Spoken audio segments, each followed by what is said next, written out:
No. Okay.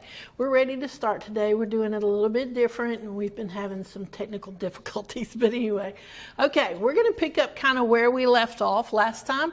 And if you will remember correctly, we left off where the kingdom had split in two. So now instead of just having Israel, we have Judah and we have Israel. And we talked about a couple of kings. Okay, and if you'll remember too, the ones that are in white are very bad kings. And the ones that are in yellow are better kings. Okay, so if you'll remember, we had Rehoboam and Jeroboam was in Israel, and he decided to build some altars for people to go worship someone that was not the one true God. All right, so that made things very bad, and then after him was Nadab. Okay, over here we have Rehoboam, Abijam, Asa, and then we had Jehoshaphat. Jehoshaphat was a good king. Actually, he got people to where they were going back, and he had prophets that would go out and teach the people here, there, and yonder. Okay, so we're going to move over here to the kings of Israel. And if you'll remember, in the kings of Israel, there were no good kings. No, not one. Not one. So we have, after Nadab, comes Baasha. And Baasha comes in and he kills all of Jeroboam's family just to make sure that nobody took his place. Okay. Then Elah comes in after the Baasha. And then Zimri decides to get rid of Elah. So Zimri kills Elah. All the people get very upset. And then Zimri is king for about 7 days before he winds up everybody coming to the castle, and he decides to burn the castle down while he's still in there because he knows they're coming after him. Well, after Zimri is Omri. Omri was worse than any of those other kings. He was the worst one of all. And he was king for a good long while. After that, we had Ahab. And that's really who we're going to talk about today. Ahab. Omri was the worst they'd had. Well, Ahab was way worse than Omri. And Ahab married Jezebel. And Jezebel was terrible.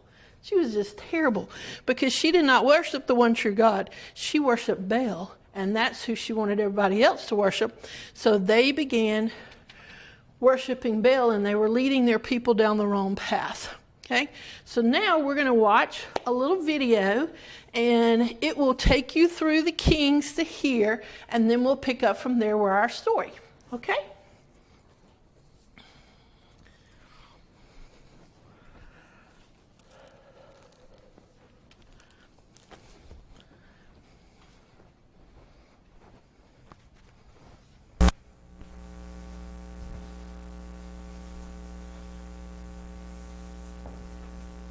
Were finally coming home. After Solomon died, his son Rehoboam became king.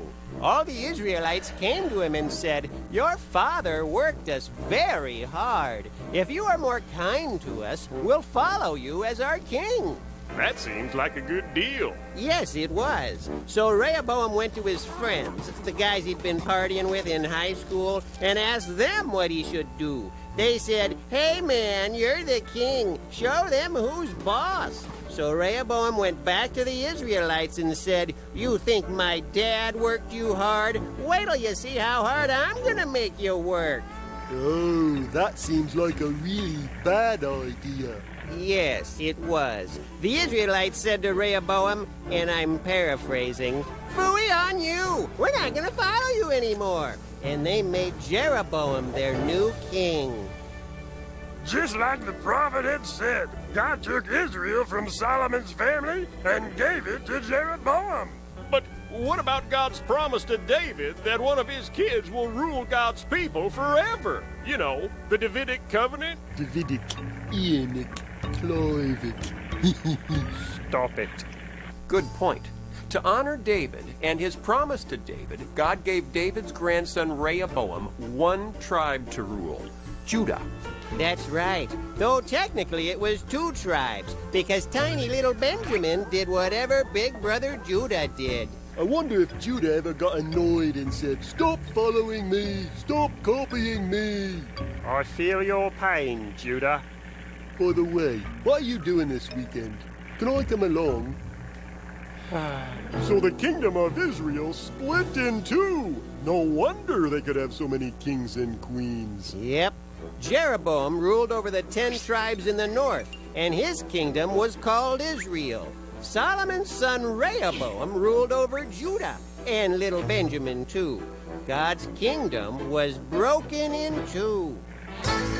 Jeroboam, Rehoboam, splitting up the kingdom, each gets a piece to rule. even though God had given Solomon wisdom, He ended up acting like a fool. I wanna help. who said that? What a silly thing to break up your kingdom. Hey, wait. I'm not sure a parachute was the right choice. We don't all have biplanes, you know.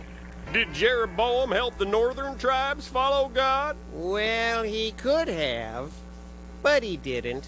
Like many kings, once he got the crown, he mostly just thought about how to keep it. Jeroboam was afraid that if the northern tribes went down to Jerusalem to worship God at the temple, since Jerusalem was in Rehoboam's kingdom, they might leave him and follow Rehoboam again. He didn't want them to go to Jerusalem to worship God, so Jeroboam did something really bad. So bad it would lead to the end of Israel.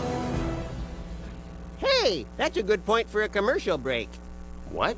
It was very suspenseful. The end of Israel. Now we should go to commercial. We don't have commercials. We don't want to waste a moment. Could you make one up? Do you have bad breath? I'm sorry. Back to our show. That was terrible. I'm sorry. I'm not very good at that sort of thing. You're telling me. So Jeroboam didn't want his people going to Jerusalem to worship God. So what did he do? He built his own places of worship up in the northern tribes. Yep. And then he made 2 golden calves, put them in his 2 places of worship, and said, "Look, Israel, these are the gods that brought you out of Egypt." I can't believe it. Just like Aaron at Mount Sinai. It's exactly like that. They're making the same mistakes again. It's time for Moses to come down and grind up those idols. Except Moses isn't around anymore. In fact, no one is around to get the Israelites back on track. So they all start worshiping Jeroboam's golden calves. And Israel walks away from God once again. Why? Would you turn from God to worship metal cows? Why? Would you break your promises and all your vows? Will they ever learn? When will Israel return to God? Oh, foolish Jeroboam, be glad you didn't know him, 'cause he's... Oh, rats. Why did God choose Israel? So he could show himself to the whole world, his holiness, his love, and his justice. So the whole world would be blessed through Israel. Right. But Israel was behaving just like all the other nations, bowing down to idols, breaking God's laws. If Israel kept on sinning and God didn't do anything about it, the world wouldn't learn who God was. They wouldn't learn about his holiness. If Israel didn't take God seriously, no one else would either. Oh dear. Does Israel's next king turn things around? Nope, not at all. Jeroboam is king of the northern tribes, now called Israel, for 22 years. Then his son Nadab becomes king. He's just as bad. 2 years later, a guy named Baasha kills Nadab, and he becomes king. He's bad too. After Baasha, Elah becomes king. He's only been king for 2 years when the commander of half his chariots, Zimri, kills him and becomes king himself. Everyone's mad that Zimri killed Elah, so they surround him, and Zimri burns down his own house while he's still inside it. That's not very bright. He figured he was going to get killed anyway, so why not go out with a bang? So next, the Israelites pick a guy named Omri to be their king. Was he a good king? The Bible says he did more evil than all the kings before him. Oh, my. It's hard to find a good king. Yes, it was, especially in the northern tribes. As bad as Omri was, his son Ahab was even worse. He married a woman from another country named Jezebel and made her his queen. She was so evil that even today, 3,000 years later, a sneaky, evil woman is often called a Jezebel. Jezebel didn't believe in Israel's God. She worshipped a fake god named Baal. Not only did she want Israel to worship Baal, she wanted to stop Israel from worshiping the real God. So she hunted down all of God's faithful priests in Israel and had them killed. That woman is a Jezebel. She's the original. What did God do about all this? You remember what a prophet is, right? Someone who delivers God's messages. That's right. This period of Israel's history is the story of kings doing really bad things, and God's prophets saying, stop it, or there's gonna be trouble. The two prophets we hear the most about in 1st and 2nd Kings are two guys with very similar sounding names, Elijah and Elisha. God used Elijah and Elisha to do all sorts of interesting miracles. Like what? Well, let's show a few. With a song like this one.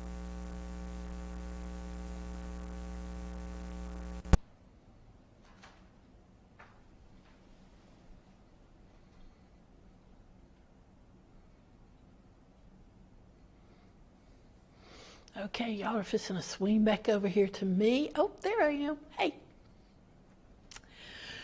Okay.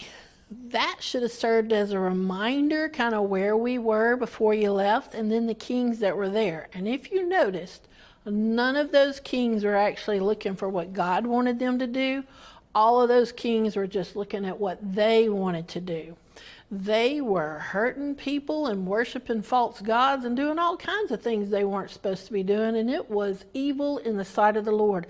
And that's what the Bible tells us, that all those kings were doing evil in the sight of the Lord. It was not making God very happy.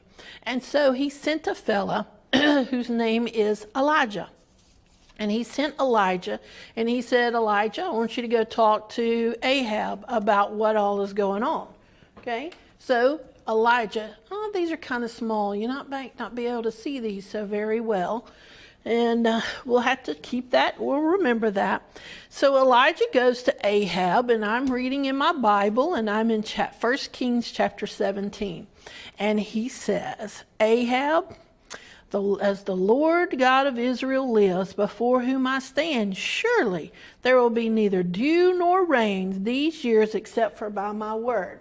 So Elisha goes and he talks to Ahab the king, who is the worst king that there's been before.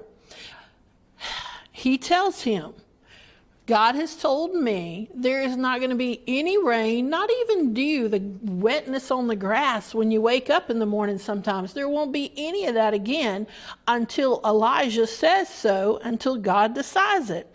So the word came to Elijah, and God told Elijah, he said, Elijah, I want you to go, leave Ahab, and I want you to go, and I want you to go by a brook. So if you look at this one, here's Elijah, and he's going by this little brook, like it's a little bitty river. That's what a brook is. And so he goes by the brook, and he says, Elijah, I'm going to feed you, okay? And I'm going to give you water. So Elijah's here, and he's content and happy because he has his water. But of course, he's going to get hungry. And God tells him, he says, I am telling you that I am going to send ravens. Does anybody know what a raven is? A raven is a bird. I'm going to send birds to feed you. I'm going to send birds, and they're going to bring you food, and they're going to bring you meat. They're going to come every morning, and they're going to come every evening, and they're going to feed you and take care of you. So there's our birds. And here's Elijah. I guess this is his little table right here. And here are the birds coming and putting the food at the table and giving it to Elijah, because God has told him that I'm going to take care of you. And they're going to come and feed you every morning and every evening. When it finally comes time for Elijah to leave, you see the birds there in the background, and Elijah's going to be leaving the area that he's in, but God has taken care of him because God told him he was going to take care of him, and Elijah was doing what God had told him to do, which is what we should all be doing, is what God has told us to do. All right, now then, what we're going to do is we're going to look at some catechisms today, because there's a couple of good catechisms to go with this lesson. So our first catechism is going to be, what is number 6 if you were in your catechism book, and it asks you, is there more than one true God? You know the answer to this. What is the answer?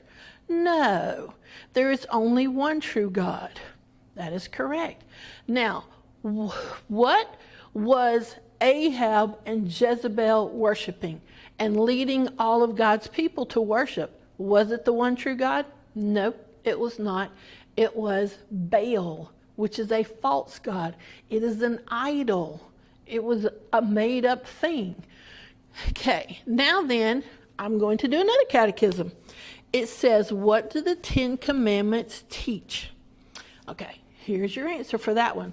To love God with all your heart and your neighbor as myself. I'm going to ask you that one again. What do the 10 Commandments teach? To love God with all your heart and my neighbor as myself. Now then, some of you know this one and you know it well. What is the first commandment? The first commandment is, you shall have no other gods before me. What is the first commandment? You shall have no other gods before me. What does this teach you? That we are to worship the true God and Him only. Well, if you were looking in your catechism book, you would see the second catechism, and it would be like this long. But we're not going to do the second commandment would be like this long. We're not going to do that long. The second commandment tells you not to make a carved image or not to make an idol. Do not make an idol and do not bow down or serve them. And what does the second commandment teach us? It teaches us to worship God only the way He commands or tells us to, and do not worship God by using statues or pictures. So Ahab and Jezebel, they were breaking like all of those commandments because they weren't worshiping the one true God, and they were using idols to worship a false God. Now, this did not make the one true God very happy because they were leading His people in the wrong direction. Eventually, there's going to be consequences for that for sure, but the people are already suffering consequences. And Elijah is trying to tell him, you've got to stop this behavior, Ahab. You have to stop. You are not listening to the Lord. And so you're not going to have any rain. When you don't have rain, what happens? Plants don't grow. You don't have water. You don't have food. You wind up with a famine where there's not enough food to eat. And instead of going, forgive me, Lord, I'm going to do what you tell me to do, Ahab just got angrier and angrier and angrier, and he blamed Elijah for all his problems. He did not blame himself for doing the wrong thing. He blamed Elijah for all that was going on around him. All right, Mr. Billy, are you going to help me? Because we're going to sing our verse song. Okay? Now, Mr. Billy's not going to be on the piano today because we had this new camera thing and we don't work it all that great right now, and so we can't just swing over there like we might would, and we didn't want to make you seasick with us walking with the one that we had before. So we're going to do our verse song. All right. Are you ready, Mr. Billy? Here we go. All right. Y'all repeat after me, okay? Do not turn to idols, do not turn to idols, or make yourself a god, or make yourself a god. I am the Lord your God. I am the Lord your God. Leviticus 19:4. Leviticus 19:4. Okay, y'all can do that, and we're going to do it one more time. And yes, my singing is not that great, so we're just going to go ahead and just sing happily. We're supposed to make a joyful noise unto the Lord. It just does not have to be a perfect noise. Okay, ready? Here we go. Do not turn to idols, do not turn to idols, or make yourself a god, or make yourself a god. I am the Lord your God, I am the Lord your God. Leviticus 19:4, Leviticus 19:4. Okay. That takes us through that. Now we have a song that has a much better singer, and we're going to have to give Mr. Billy just a second to go ahead and get that camera turned around so you can see it. All right? So we're going to let him do that, and while he's doing that, I'm going to ask you, and I'm just going to talk to you even though that camera's going to move, and ask you, how are you doing? And that I miss you, and I'll be glad when you get to come to church again, and I get to see you, and I'm going to need a lot of hugs and all kinds of things like that. I am looking forward to hearing all the adventures you're having while you're kind of stuck at home. Hopefully you're getting to play outside a lot and all those kind of things. And are you ready, Mr. Billy? Oh, he says he's ready. You're going to be familiar with this song, and I want you to sing out. I want your parents to be able to hear you singing all over that house. Okay, here we go.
Okay, I hope you were singing along, and Mr. Billy's going to be swinging that thing right around over here.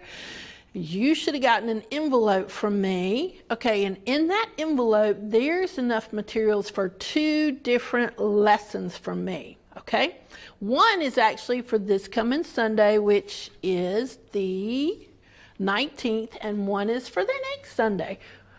which will be the 26th. Okay, so in your envelope, you should have had a bulletin, which you can do. There you go. And it tells your parents how to find things that I put out. You should have a coloring sheet, which you can do later. Okay, we're not going to do that one right now. And you should also have a thing that looks like this. Okay, you should have 2 pieces. All right, and if you will notice, if you look real closely, you'll see a little bitty hole poked right there and a little bitty hole poked right there in those little black dots, okay? And what we're going to do right now is we are going to get some crayons, okay? I have my crayons, and maybe you have some crayons right there with you. Oh, I think I got the one with all the oranges again. How do I keep choosing that basket with all the oranges? I do not know, but I do. Okay. Now then, we're going to go ahead and leave them separated for now. And here is Elijah, okay? And here's his brook. Now, if I have water, what color would I want my water to be? I don't know about you, but I would like to drink some blue water. I would not like to drink brown water. But, you know what? I might be drinking kind of purpley water because I can't even find a blue. We're going to try this one and hope it's bluish, okay? So I'm going to color my water. And it's a good blue. Look, it's a good blue. There you go. So I'm going to color my water right here blue. You can color your water blue with me if you want to, okay? And some of you are going to want to color perfectly, and some of you are going to want to hurry really fast because that's the way you do in children's church, and I know that, and that's okay. So I won't color perfectly, but we will try to get on through it, okay? Now then, if I'm near water, I'm probably going to have a little bit of grass. So down here, I'm going to see if I can find me a green. Okay, there's a green amongst all of my oranges and reds, and I'm going to color my grass right here, and right here I'm going to color my grass green. Okay. Ooh, that is some really greenish grass. And I'm coloring my grass kind of fast. Okay. Now then, so there's my grass has been colored. And it is, you might not be able to see it because it's kind of a light green because, well, that's the only green I could find. Now I'm going to look at Elijah over here. And I'm going to give him some brown clothes. I'm going to give Elijah some brown clothes. Ooh, that's a better brown. Okay. I'm coloring him some brown clothes because he is right now living out in the wilderness. He probably does not have a washing machine. He might wash it in the brook there. Okay. There's Elijah's brown clothes. Okay. Now, I'm going to give him some black hair. I'm going to give him some black hair for now. And a black beard. Okay. Black hair and a black beard. Okay. There he is. Okay. Now we're going to color, all these are kind of like rocks around him. So we're going to color some rocks. And I'm just going to color mine. I'm going to use my same black crayon. I'm going to color them kind of a light. Try to make them grayish. And I'm going to do it in a really big hurry. Now, just if you don't finish this, that's okay. You can finish it later. That'll be all right. All right. I'm coloring all my rocks.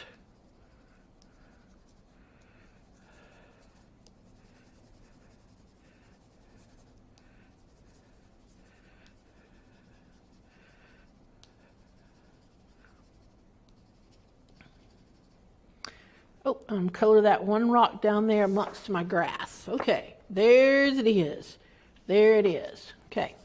Now then, I'm going to get my other one. And on the other one, you see a sunshine. Ooh, what color is the sunshine? Okay. I'm going to color my sunshine yellow. Although, I'm going to color my sunshine orange. I'm coloring me an orange sunshine. Orange.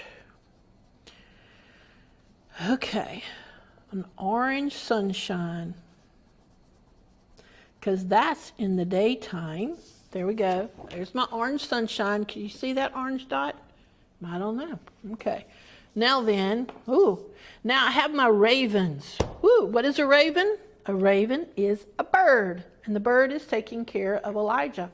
And these birds are black, okay? So we're going to color like a blackbird. We're going to color them black.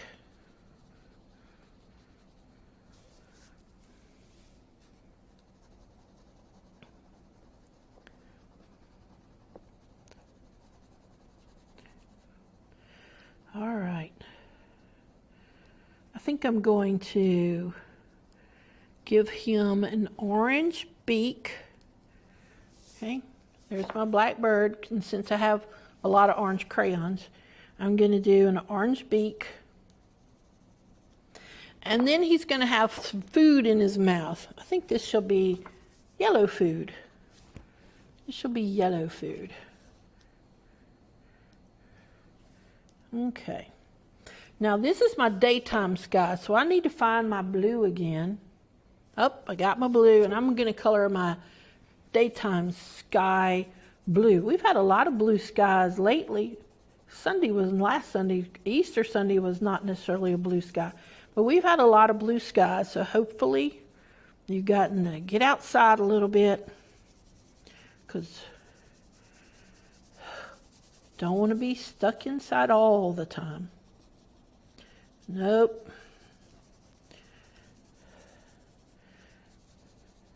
Sometimes I just have to go sit outside so I can have some sunshine on my face.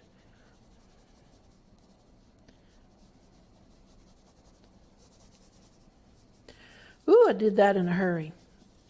Will not be the most beautiful coloring. Okay, there we go. Now then, on this side, we have what? Oh, we have a moon right here. So, let's see.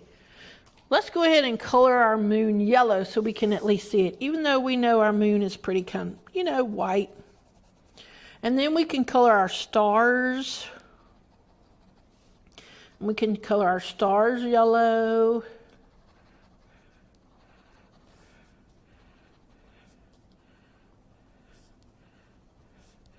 And this is nighttime, so what kind of sky do we have at night? Oh, it's dark, so it's going to be black. Is that my black? Yes. Okay. We're going to do our black sky. And I'm going to do it really quickly like I did my blue sky. Now remember, because I want you to see how it's going to look when you're finished. But you can take your time and color it beautifully. Much better than mine.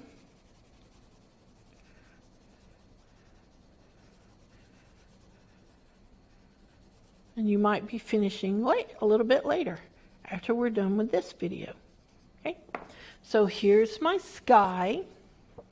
All right. And here's my ravens. Okay, now this you might need some help with. Okay, you have one of these. It's called a paper fastener. Okay, and you're going to put that, you're going to get this one, and you had a little hole in there, and you're going to poke that paper fastener right through that hole. And then you might need to tell your parents to come help you with this one. Then you're going to poke that paper fastener right through that other hole. And then when you get it on this side, you have to bend. I would do this for you if we were together, but we are not, so I cannot do it for you. Okay? And then you make it spread out like it does a split. Okay? Now, when did they come? The ravens came to feed him. They came in the morning as the sun was coming up, and they came in the evening as the sun was going down, but they did not come at night when the moon was out. They did not come. They came in the morning when the sun was coming up, and they came in the evening when the sun was going down to feed Elijah. Okay? Now then, because God was taking care of Elijah. Now then, our lesson today has been talking about we are supposed to follow God's commandments. We're only supposed to worship the one true God. That's what Elijah kept telling Ahab, that things were going to be bad until Ahab would follow God, the one true God. Now, did he ever do that? I'm going to tell you. No, he did not. So next week, the other lesson that you have is going to have a little thing like this in it. And we will put this together for the next lesson, okay? But for now, we're done with this one, and that's for this Sunday. And I am glad that you all got to watch it. And I hope you'll get to watch the next one next week sometime. And we'll get to talk to you again. But I'm looking forward to seeing you. And if you want to, you know what? We have a children's Facebook page. Your parents can put some pictures of you on there. And you can wave at me. And then I can see you. And I can wave back. And hopefully we'll see each other very soon. All right. For now, we'll tell you bye.